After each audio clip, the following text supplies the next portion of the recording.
Welcome to the Fit Girl Magic podcast. If you are ready to find your inner magic, develop great habits, and a rock steady mindset to feel confident, comfortable, and fit in your body, you are in the right place.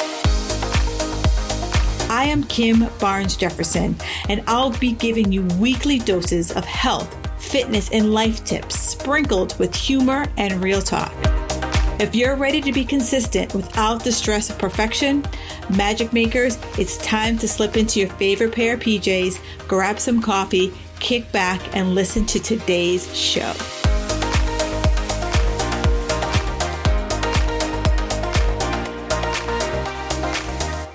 And here is this week's iTunes review. It comes to you from Dub by V. She writes, I love the podcast. You speak your mind and you don't sugarcoat anything. I love your energy and your good spirit. Oh, that just fills my heart. You don't even understand how much I enjoy these reviews. So please, if you feel the need, please go to iTunes or wherever you listen to this podcast. Do me a favor and hit me up with a 5-star review. I absolutely love them. They mean the world to me, and I will read it on my podcast. So thank you so much, Dub by V. It does mean the world to me. Hey, Magic Makers, it's Kim here, and we have another great show I am bringing to you. So today is all about metabolism, okay? And I wanted to talk about metabolism because I feel like metabolism is this like mysterious beast that so many people talk about, yet they don't understand. Right? We all say, oh my God, my metabolism is in the crapper. My metabolism this, I need a superfood for my metabolism. My metabolism. So let's just break it down. Here's a vocabulary lesson for what the heck is metabolism. Yes, I can speak. Maybe I had a little too much coffee today. All right. So what is metabolism? Many of us want a fast one, right? You know, everyone's like, my fast metabolism. I want to have a metabolism like a racehorse. Yeah. But what a metabolism is that we think that metabolism is this light switch, right? That I can do something and turn on the metabolism switch. And I can do something and turn the metabolism switch off. Unfortunately, that's not how metabolism works. Metabolism is a biochemical process that happens in our body that converts food to energy. Right? So the efficiency of that conversion is a faster metabolism, right? So that's what we're trying to be. We want to be more efficient. And as humans, you know, one of the blessings and the curse of being human is that our body is highly adaptable. And our body will always find the easiest way to create something. Right? Easiest way to create movement, easiest way to burn, easiest fuel to burn, right? So a lot of people will say, oh, I had a couple of drinks last night and like, so I really want to stoke my metabolism today. Well, your body's going to burn off the alcohol first because alcohol is easy to burn. You know, have you ever been to like one of those bars? Maybe I'm sharing too much about what happened to me in my 20s where people were doing flaming shots, right? See how easy the alcohol just went up, you know, or the flambe desserts. That's exactly what alcohol happens in your body. So your body likes it because it's easy to burn. So your body is always looking for the easiest route. So for us to get that like faster metabolism, to create that, we need to make sure that everything's lined up so that we can have a great metabolic function. And that metabolic function is how efficiently can we take the food we put into our bodies and turn it into energy that we can use for life, right? Use it for life. So if you think about it, there's really 4 things that our body does. Okay. So our body breathes, right? So, you know, my heart has to beat, oxygen has to fill my lungs. I have to, you know, lift my diaphragm to push out the oxygen out of my mouth. I eat, I digest. I use my muscles for all sorts of different things. And I poop or I pee, right? So I know that's not something ladies are to talk about, but it's what it's the hierarchy of how our metabolism is acted out in life, right? So that's really the basis of our metabolism. So now our metabolic rate, which is what most people are talking about when they say my metabolism, that is the rate at which we burn calories. And we all know calories are the energetic um, vocabulary word for food, right? So every food has a energy amount. So calories are the amount of food in calories are the amount of energy in a given food. So if you know every food has some type of calorie. That's how much energy is in that food. So for us, we have what we call our basal metabolic rate. You might hear it called BMR. And our BMR is basically how many calories we need in order to do baseline stuff. Like for me, just to lay in the bed and not move, right? So I need, I need to be able to breathe. All the four things we talked about. I need to be able to breathe. I need to be able to eat. I need to be able to not really use too many muscles. Maybe my muscles are more about, my heart's muscle, right? Blinking my eyes, opening and closing my mouth, right? So like bare minimum energy that I'm using. And that's our BMR. And this is what we want to increase, right? So if I'm able to increase that BMR, that means I'm able to burn more calories just by living a simple life. And that's a good thing, right? So I'll include a link in the show notes on how do you calculate this BMR. There's, several calculators. You could do it by hand, but hello, the internet's here. Plug that puppy into a calculator that's already done and just go for it. All right. So the beauty thing about BMR is that it's, like I said, it's what we are at rest. And so then many fitness trackers can do this for you as well. So if you think about it, this is basic. I'm just making these numbers up. So say someone's BMR is 900, and then they burn 700 calories during excess calories above BMR to just acts of daily living, exercise, so forth. That would bring their total calories needed. That would bring that up to 1900. Right. So what that's saying is that I need 900 calories just to live. And then because I exercise, I move around in life, I burn 700 more calories. So if I add those two together, I get 1900. And it's the 1900 is what the amount of calories I will need to maintain that body mass. Okay. So it's one of the things I don't like about saying this, and one of the things I just want to make sure I make the point, is that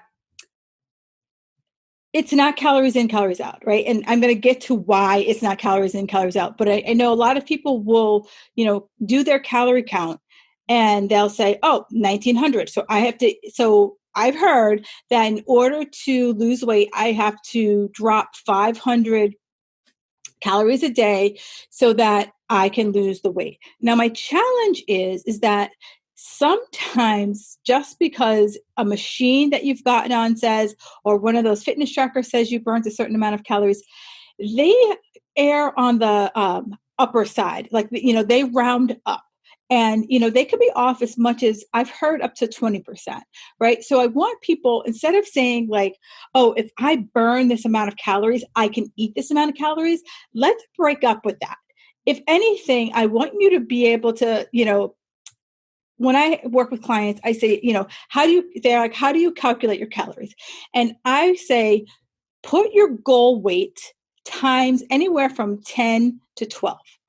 And that is your target calories. And if you're putting food into, one of those fitness trackers, I'm most familiar with MyFitnessPal. I'm not knocking MyFitnessPal. I'm just saying I'm familiar with it. In it, as I add my food in throughout the day, and then I put in exercise. So say I ate 1,000 calories. I'm just making these numbers up because I don't do math in my head. So I got to keep numbers simple. So say I ate 1,000 calories and then I went to the gym and I put in what my exercise is. My Fitness Pal will take away, since say I burnt 500 calories at the gym, my Fitness Pal will take away those 500 calories so that it'll look like I have 500 more calories to burn. And in fact, that's not exactly true. So there's a setting in my Fitness Pal. So 2 snaps up to you, my Fitness Pal. There's a setting in my Fitness Pal that says do not re-add back in my fitness, my exercise calories, right? Because I want you to be all about the pure calorie and not rely on the exercise to get you under your threshold. I want you to start to learn how to eat at your caloric threshold and not it be this like freaking, Chinese checkers game. I've never played Chinese checkers, so I don't really know how that's played, but I don't want it to be a game, right? Like, the hokey pokey, like 1 potato chip in, 2 potato chips out, 3 jumping jacks, right? One of the biggest things that makes me cuckoo, it's in the top 10 at least, is when I see those charts that say, if you ate this, do 200 burpees. If you ate that, do 50 squat jumps. I'm like, no, it's not like that. Your body is not a flippin' calculator, okay? It's not a flippin' calculator. And I would use stronger language, but there's kids around. All right. So what slows our metabolism, right? So everyone wants this fast racehorse metabolism, but what slows this metabolism? Age. Yeah. Age. It's like anything, right? As we age, things start to wear down, right? Your washing machine starts to wear down after a certain amount of time. Our bodies start to slow down at a certain amount of time. Doesn't mean that we still can't make some changes and you should just lay down and like wait for death, right? Gender, man, like men, they burn more calories at rest than we do, those lucky sons of guns.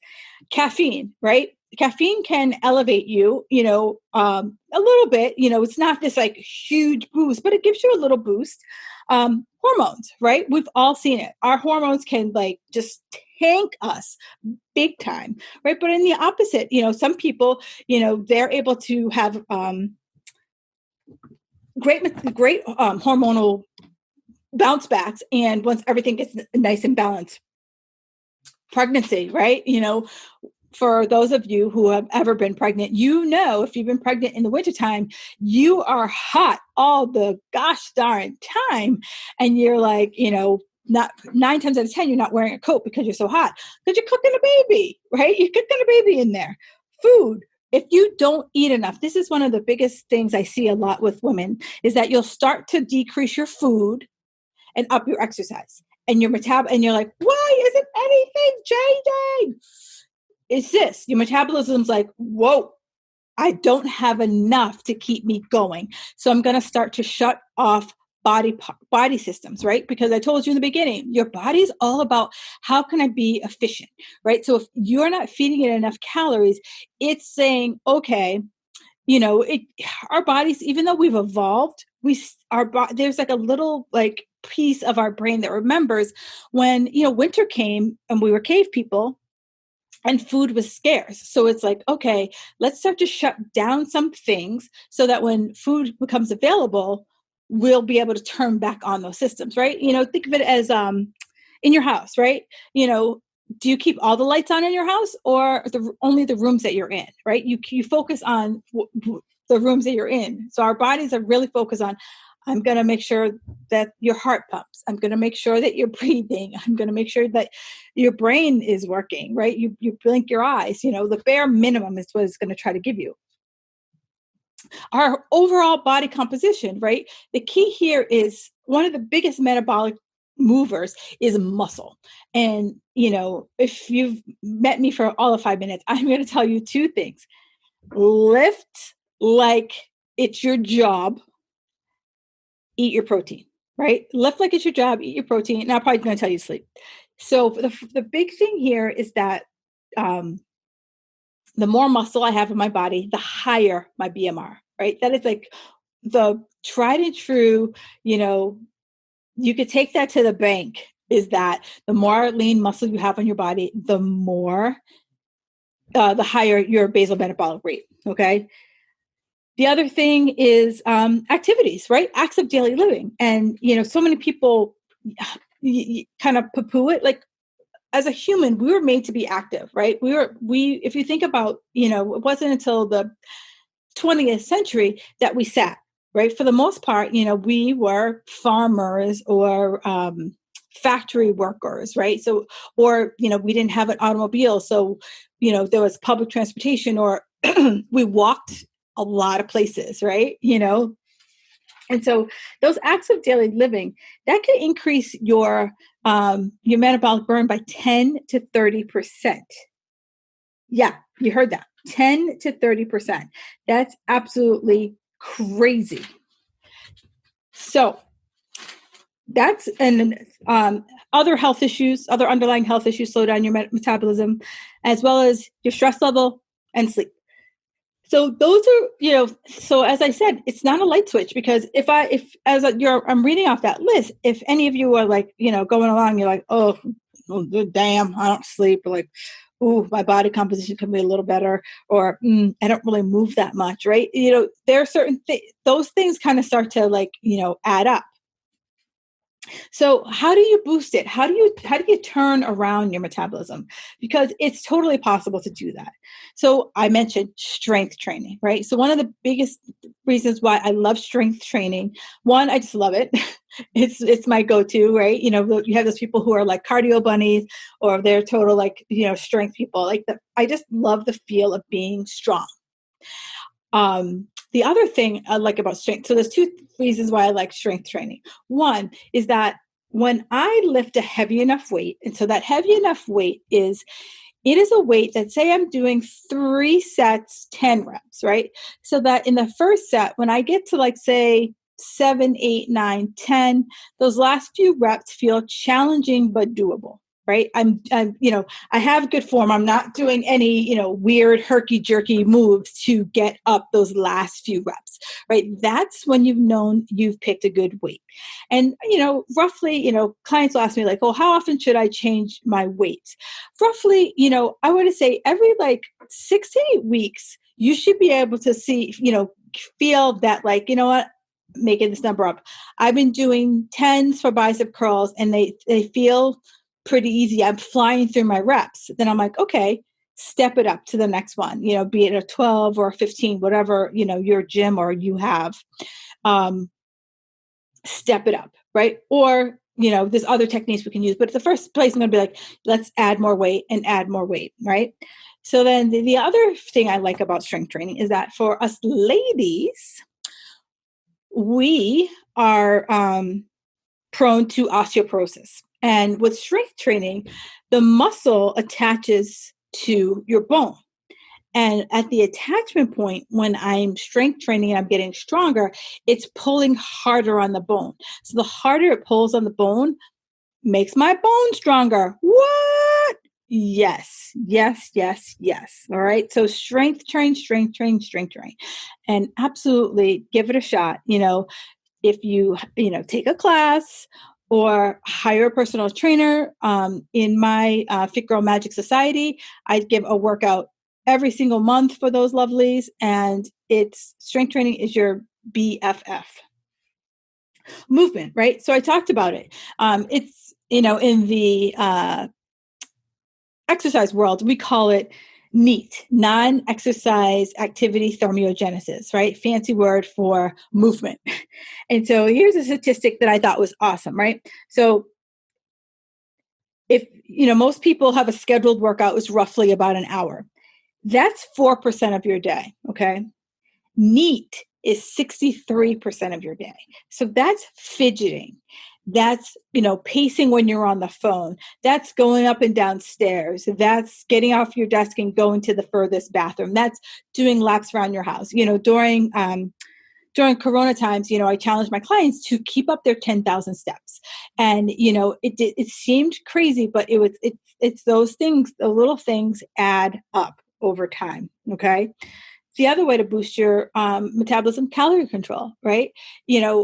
It's figuring out your true calorie count and staying within those calorie counts. And, like I said, it's taking what you want to weigh. So making this number up because, again, I can't do math in my head. Okay, it's not I can't. I don't want to. I want to keep it simple. All right, so say I want to weigh 100 pounds. I'm going to multiply that by 10, 11, or 12. And that's the calories I'm going to eat, okay? Now, the one caveat to that is I want you to be realistic. So if you've never weighed 100 pounds, even in high school, let's not aim for that. Let's aim for something that's within 10 to 20 pounds of where you are today and see where you go so that you have little benchmarks along the way, all right? Water. So here's where it gets a little interesting. So I told you at the very beginning of the show, elimination, right? So that's you pooping and peeing. Well, if I don't have enough water in my system, like I told you, the body's efficient. So it will shut off the water. So AKA, you're not pooping and probably not peeing. So I'm not eliminating my toxins, all right? So drinking water. Now there's the yogis and all the energy people. And then you have the, kind of the exercise people. So the exercise people will tell you, hey, drink cold water because your body will have to shiver to warm the water up in order for you to drink it. Now, the spiritual people, the yogis will tell you, you should drink room temperature water so that it's not such a shock to the system, right? So I'm going to throw it out there, right? And you decide what path you're going to take. And protein with every meal, right? Protein are the building blocks for muscle, right? So the challenge here is that I know that I have some people out there who are living the vegetarian vegan life. Be very mindful because with protein, with a vegetable-based protein, comes carbs. So you have to track if you don't want to put on weight over time. You have to track your food because it's the only way to make sure that you're not overdoing it on the carbs, because it's very easy to overdo it on the carbs when you are having protein, vegetable-based proteins. All right. So I'm working on getting a vegan on the show so that we can have like this deep dive into veganism. All right. The other thing, hit exercise versus cardio, right? I think we've all seen HIIT like all over creation, right? But HIIT is truly interval training, right? It's pushing yourself to the limit, recovering, pushing yourself to the limit and recovering versus steady state cardio versus, you hop on a piece of exercise equipment and you stay on it for, 20, 30, 60 minutes, or you go out for a jog, right? That's steady state cardio. Interval is like your heart rate spikes, it recovers. Your heart rate spikes, it recovers.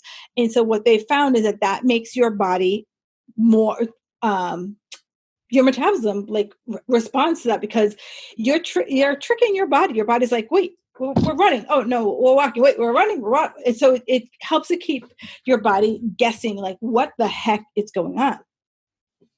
The other thing is green tea. Now, this is the pure green tea. This isn't going over to your local convenience store and buying whatever green tea they have in the refrigerator section. This is like straight up like green tea from Japan or China. And I think it's because it has the higher caffeine levels in it. Sleep, right? Sleep does a body good. It is during sleep where we recover. Think about it. None of us would ever think of going to bed without charging this phone, right? We will, if we remember anything before we go to bed, if we have any bedtime routine, it's plug my phone in, right? Because if I don't plug my phone in when I go to bed, then I wake up and I'm like, great, I have 3% battery power. How the heck am I going to survive today on 3% battery power? All right. So sleep does a body good. I have a whole show on sleep, and you will absolutely love the tips that she gave in the sleep show. Good fats, right? Good fats are good. If you have trouble sleeping, having like 1 or 2 tablespoons of good fat before you go to bed. Now, I'm not saying like you're chugging olive oil or like, taking cod liver oil by the spoonful. That's not what I'm saying. Or, don't get me started on peanut butter or almond butter. Don't get me started there. I'm going to come back, Kim. Come back, Kim. All right. I'm talking like it could be in your dinner, you sprinkle an extra tablespoon of olive oil on your vegetables or coconut oil on your vegetables, or put some chia seed in your food, or flax seeds, right? So that it's believed that the fat in your stomach, it keeps you satiated. Like think about, a lot of times people would like stuff their kids before they go to bed so they wouldn't wake up in the middle of the night hungry. So the same thing with good fat. It helps you to sleep. So if you're someone who's not sleeping, having a good fat before you go to bed could be a good fat and a carbohydrate could be a good thing for you. All right. So at the end of the day, it's the small changes that help overall, right? It's the small changes that we can be consistent with. So it's not like, going fresh out of the gate and like, boss the wall and then burning out, because that just sucks. So I can, as I kind of started to work with clients around, how do you really stoke this metabolism? I break it down into 4 categories. I call them the Fit Girl Magic Framework. And in that Fit Girl Magic Framework, it's, working that mindset, right? So that we give up that all or nothing mindset. We say, if I want to change my body, I have to take these slow and steady steps. It's movement, right? It's like making sure I'm getting in those at least 10,000 steps or more. It's the metabolics. It's like committing to some type of, high intensity workout, be it, high intensity cardio with weights, like just being able to do that. And then meals, right? Committing to, making sure that my meals are balanced. I'm hitting those calorie counts and I'm without making myself crazy, right? So if that sounds of interest to you, I have a guide that will walk you through the entire, 4-step framework, AKA the Fit Girl Magic Framework. So I'm going to put the link in the show notes. So all you have to do is just go there, grab it, and you'll be able to figure out, where do you fall? How do you set that mindset? How do you, get in those acts of daily living, the metabolics, and as well as the meals. Okay. So it has been an awesome show. I love questions. Please, please, please. So if someone needs to hear what I just talked about, do me a favor, screenshot this episode and tag me and send it to that friend, because I want to make sure that we are spreading amazing information, truthful information that is also useful. All right. Magic Makers, it's been another great podcast. I adore each and every one of you. Thank you for being you, and thank you for listening to another Fit Girl Magic podcast. Thank you for listening to the Fit Girl Magic podcast. If you've made it this far, yay. I'm thinking you enjoyed the show. Let's continue the conversation on Instagram. You can find me at Kim Jefferson Coach. In order for me to keep sharing this message, do me a favor and leave me a 5-star review on iTunes. While you're there, don't forget to subscribe so that you won't miss an episode. New episodes are available every Wednesday. The Fit Girl Magic podcast is intended to provide you with tips, tools, and strategies that will help you make better decisions about your health. I really appreciate your feedback and your support. Thank you so much.